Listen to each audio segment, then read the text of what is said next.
Welcome into the College Football Overtime Podcast. My name is Garrett Chapman. His name is Abe Gordon. I figured we should wait an extra day, Abe, just to get everything in, all the chips on the table, just because you have the transfer portal that just officially opened up. I know we heard a bunch of random rumors popping around and circulating and people saying that this might be one of the craziest portal periods in recent memory or ever. So figured we might as well wait until day one to get this recording going. So happy Tuesday to you, Abe Gordon. How you doing, buddy?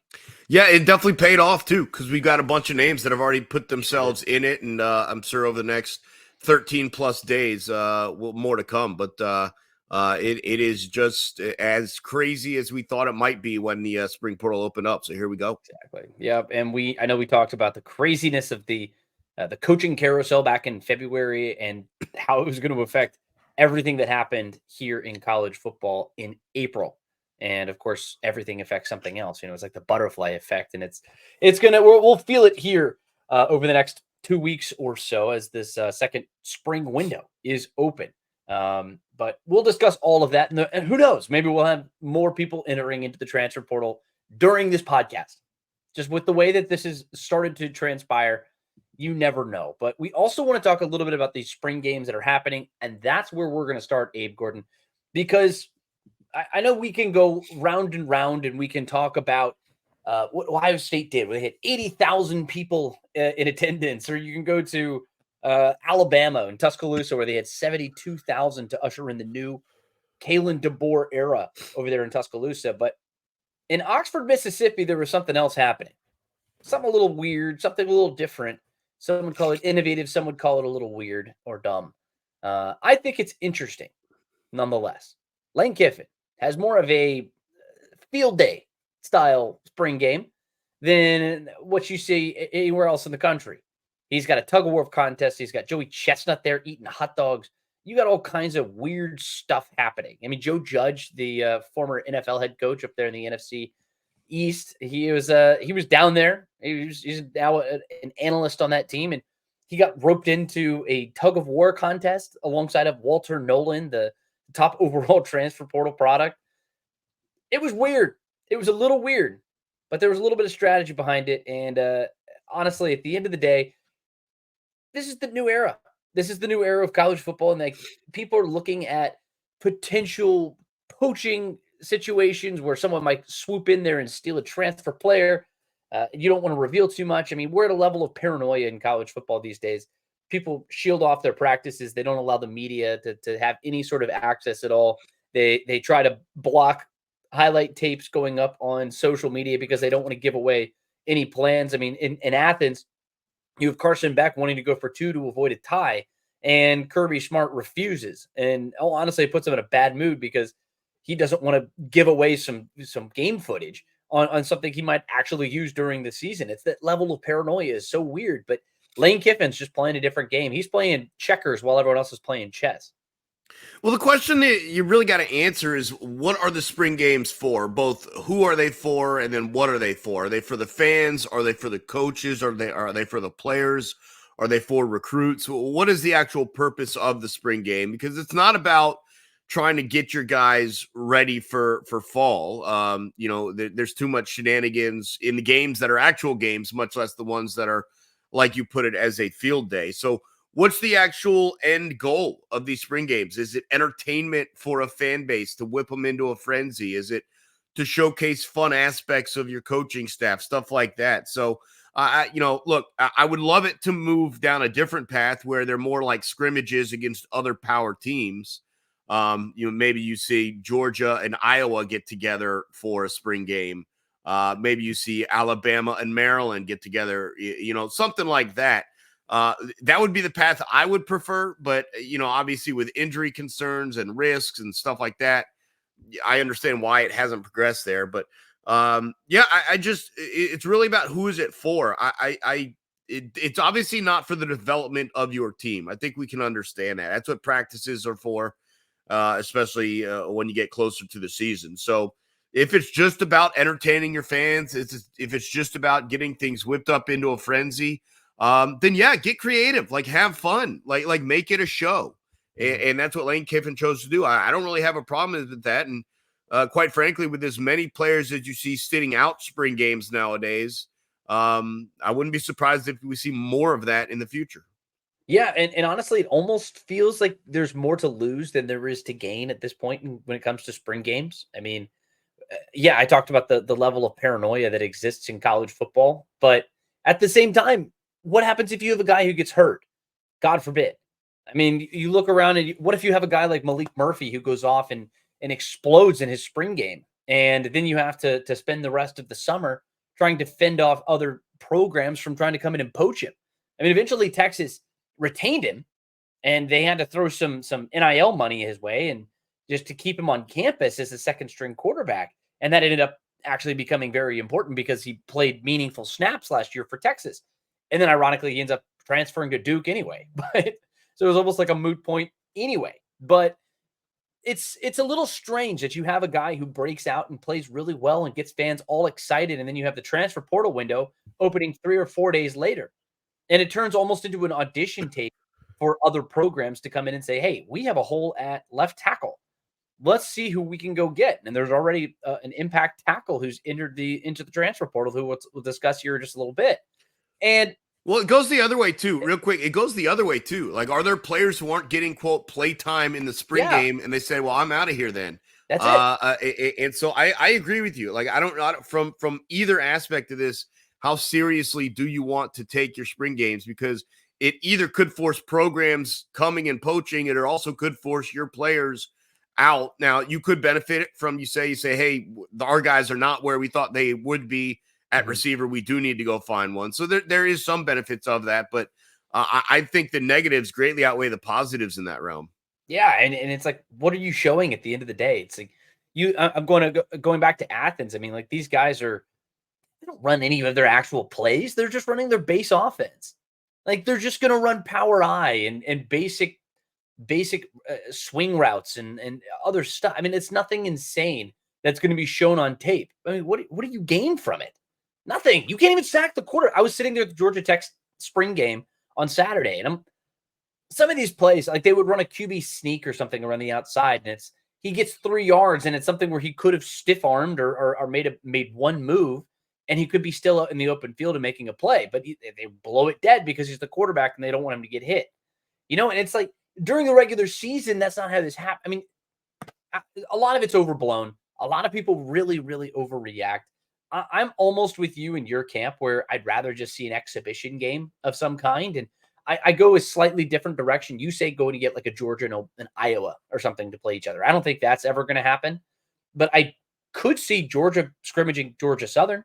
I could see Georgia bringing in Mercer or bringing in one of the smaller schools in the state, maybe not at the Division One level, maybe at the FBS level, I should say, or maybe more at the FCS level.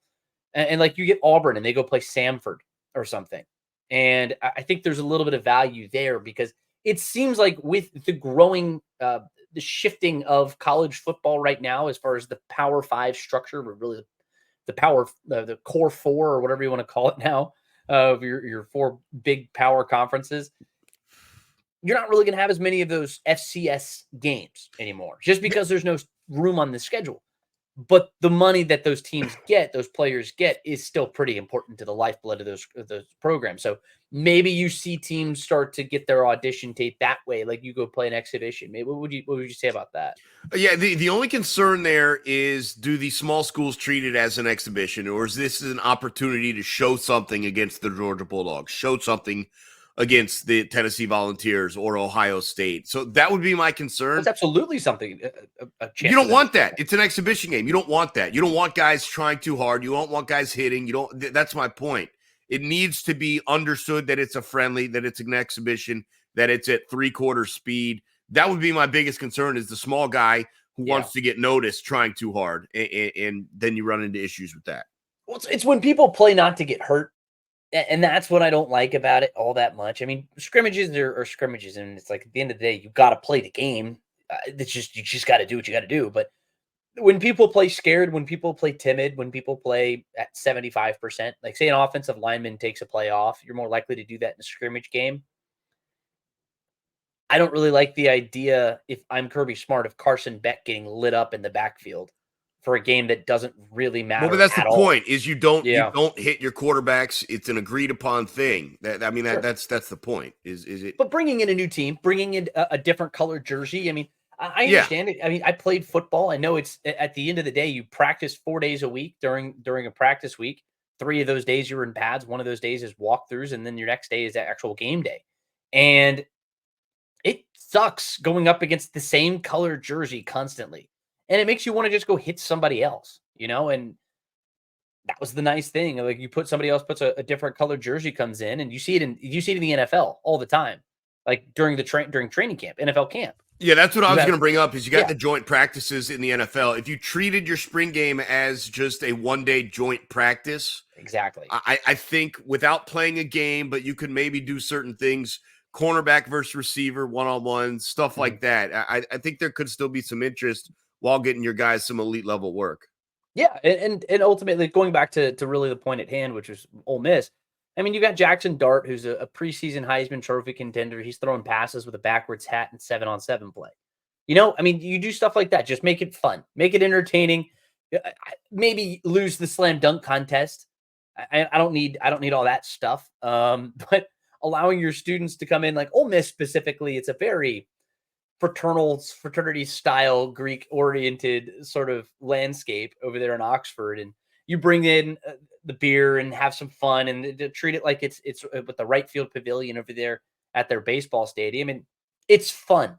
Just enjoy yourself, and unless you're bringing in a new coach, which is like Kalen DeBoer, yeah, I think you need to come in and give him something that's interesting. And what he did over there in Tuscaloosa, I don't even want to recount what it was. It was you get points based off of like where you get a stop, or the defense can get points if they get a turnover or a sack or whatever. It was strange. I couldn't keep up with it. I won't really try to go too deep into it there. That's just trying to reinvent the wheel.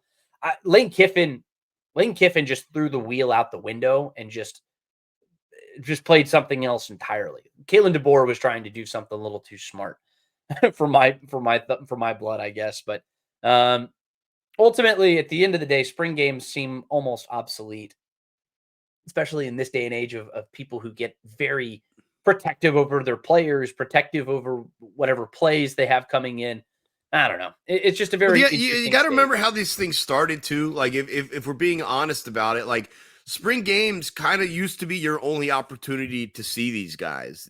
With the amount of media coverage now, I mean, you're familiar with every incoming recruit. You're familiar with every third string DB and second string receiver, and it's just different. Like guys weren't like popping out on tape out of nowhere in spring games 30 years ago, right? Because of how the sport was covered. You already know. You already know every team's 2 deep and 3 deep, and so it is a little bit different from that perspective as well. Yeah. Well, spring games, I feel like as we knew them, it was a short run. I feel like you said, that's a good point. I mean, like there's only like the last 10 years or so of spring games, at least in my memory, man. I don't know if they were really a big deal. But that's just where college football is going. And a lot of it doesn't make a whole lot of sense. But Abe, let's move into the topic at hand, the transfer portal, the biggest thing that's going on in college sports right now. It's of course you have the recent legislation that said, not legislation, excuse me, the recent judgment that said that players cannot be restricted in movement. So now we've got players who can transfer multiple times. And Abe, I don't know if you've seen it, but we've already started to see a handful of those players, including Caden Proctor, one who we already knew was going to be jumping into the transfer portal, the guy who is from Des Moines, Iowa, transferred, made the decision to go, or he made his last second decision to go play for the Alabama Crimson Tide, jumps in the transfer portal after Nick Saban leaves or retires. Now he's back in the transfer portal, going back to Alabama. It's just a snip, snap, snip, snap, snip, snap sort of thing. And I don't know if that's kind of a unique situation. I'm not going to say that that's what everyone's going to be doing, but we already do have some other players who are doing this sort of thing. Eli Stowers, the tight end, he's over there at New Mexico State. He transferred away from Texas A&M. So we're already seeing some of these multi-time transfers. It's going to become a lot more common, and we're going to see a lot more people doing it. And Abe, I just want to go through a list of the four biggest names that I have seen jump into the portal today. Is that cool with you? number one, obviously, Caden Proctor. He is the former 5-star freshman. It's kind of a cheat code, but at the end of the day, like we knew he was already going to be doing it, but he started every game at left tackle for Alabama last year. That was it left a lot to be desired on that offensive line, but when you have the talent at that level, he's going to make them very, very good. He left a big gaping hole on that left side, and I'm sure Alabama's paying big time. We've already discussed a lot about Caden Proctor, so I'm going to move on from that one. But the next big one that I've seen so far, and I think this came down early in the week, I should say, but it was made official today. Damian Martinez, the running back from Oregon State. He's one of college football's top returning running backs. He'll have a bevy of potential options. I mean, he was an All-American ball carrier. He's taking 2,000 plus rushing yards on the road. And I mean, he'll be right up there alongside of the guys like Quinshon Judkins as some of the most sought after running backs in the transfer portal. Guys like Trevor Etienne, who signed with Georgia. Guys at that level. Damian Martinez is as good as any running back in the country. He's going to make somebody's rushing attack infinitely better. Yeah, I mean, it's pretty interesting to see some of the names that have popped up, and also some of the names the schools that are interested in grabbing these guys. I thought the Arkansas quarterback chance for Jacoby Criswell was very interesting. They've seemed to, and that you talk about it, you probably come out of spring not having won that quarterback battle, and that's how you see guys head on out. There's a receiver out of Colorado State that Dion is interested in grabbing. There's just a couple of guys. I know Georgia's in on a receiver as well. So I honestly thought this one would be relatively quiet, and it's shaping up like there's probably a lot more movement than I expected. And again, goes back to the spring game decision of guys feel like they're going to be the odd man out in some way, shape, or form, and are looking for an answer. Yeah, and another one that really surprised me was Keandre Lambert-Smith from Penn State. Yeah, he's the one. He's very surprising. Yeah. He was the Nittany Lions leading receiver. He had 53 catches, 673 yards, and 4 touchdowns. He was an honorable mention for all Big Ten. It's not great if you're Penn State. I mean, there are a lot of people who I would say are overreacting to what they saw from Drew Aller in their spring game. And that's another side of that coin, Abe, is this is a team that didn't throw the ball down the field all that much last year. That was their Achilles heel. It's something that they could not seem to get together. And of course, you have the changes to that staff, and obviously they're going to be trying to throw the ball down the field a little bit more, try to open up that rushing attack that we know can be very good. But if you want to beat the Michigans, if you want to beat the Ohio States, you have to be able to attack them down the field. That's all there is to it. And Keandre Lambert-Smith he figured to be a big part of that pie. And at the end of it, Drew Aller looked bad. He didn't have a very good day. And ultimately, I think it has a lot to do with timing and repetitions. And they're doing something that's a lot different than what they're used to. They're trying stuff. And I think that's what it came down to with Drew Aller. But the public perception changes very quickly. And right now for Penn State, it's not very good. And losing a guy like Keandre Lambert-Smith is a big, big loss.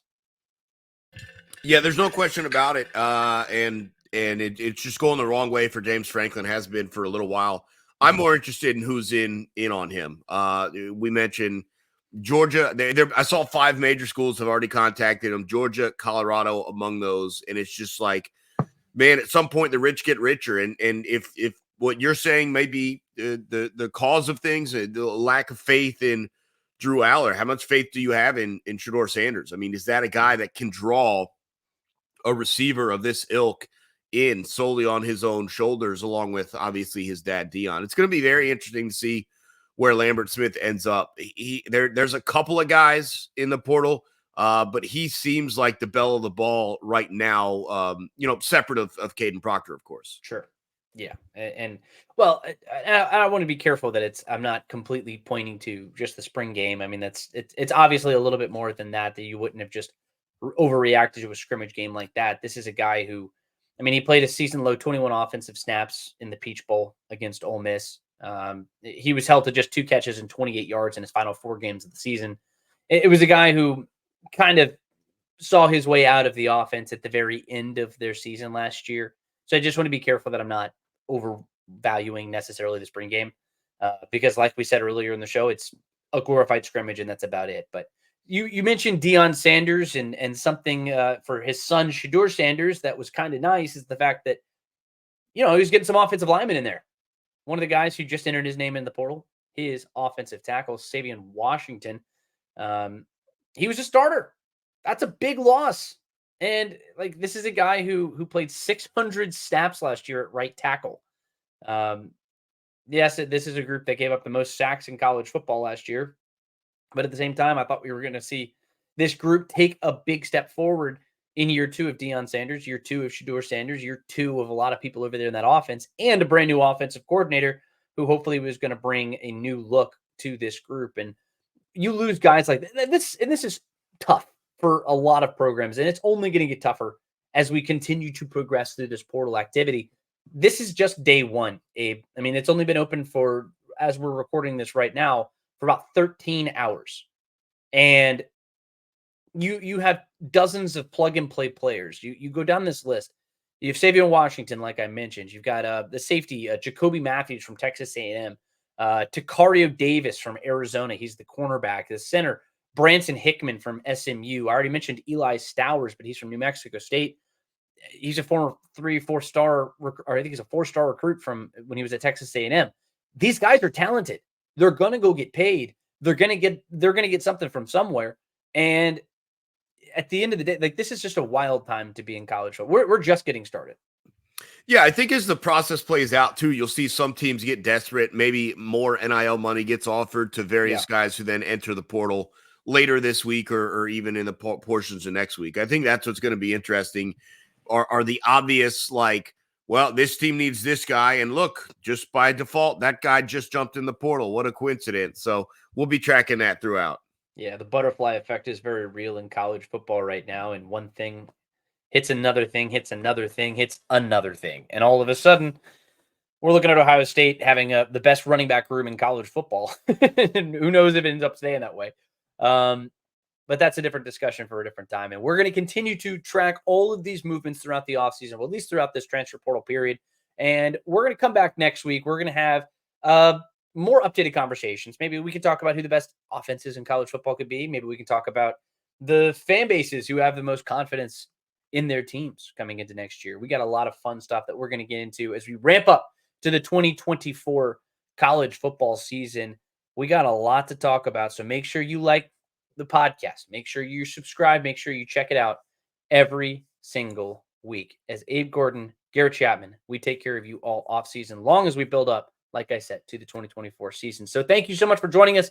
We're going to continue this conversation next week. So we'll see you there. Thanks so much for listening.